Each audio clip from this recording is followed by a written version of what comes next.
আসসালামু আলাইকুম গাইস, সবাই কেমন আছেন? তো চলে যাচ্ছি আমি সেই আবু সাইদ ভাই, যেখানে শহীদ আবু সাইদ ভাই গুলি খেয়েছিল, আমি সেইখানেই যাইতেছি।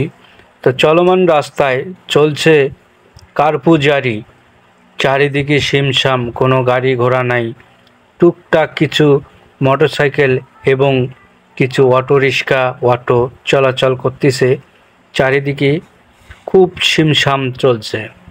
তো আমি সেখানেই যাচ্ছি, আমার কর্মস্থল থেকে আমি প্রতিদিন কিন্তু এই রাস্তা দিয়েই চলে যাই আমার বাসায়। তো দেখতে পাচ্ছেন এই যে একটি মোড়, কুড়িগ্রাম রোডের মোড় এটা। এইখান থেকে শুরু হয়ে গেল আমাদের শহীদ আবু সাইদ ভাইয়ের মোড়। তো একটু পেরিয়ে গেলেই দেখতে পাবেন আপনারা, যেখানে আমাদের শহীদ আবু সাইদ ভাই যেখানে গুলি খেয়ে বসে পড়েছিল, সেটি আপনাদেরকে দেখাবো। সেই জায়গাটায় দেখাবো কোন জায়গায় আমাদের আবু সাইদ ভাই গুলি খেয়ে বসে পড়েছিল। এই যে দেখতে পাচ্ছেন, এই জায়গাটার মধ্যেই আমাদের আবু সাইদ ভাই গুলি খেয়ে বসে পড়েছিল। তারপরে তার কিছু বন্ধু বান্ধব এসে তাকে হসপিটালে নিয়ে যাওয়া হয়। এই যে দেখতে পাচ্ছেন যে দাগটি, সাদা সাদা দাগ, এই দাগের মধ্যে কিন্তু সেই শহীদ আবু সাইদ ভাই এখানে এসে বসে পড়েছিল। আমরা অনেক বিনোদন এবং আমরা অনেক কষ্ট করেছি যখন গুলি খেয়েছিল।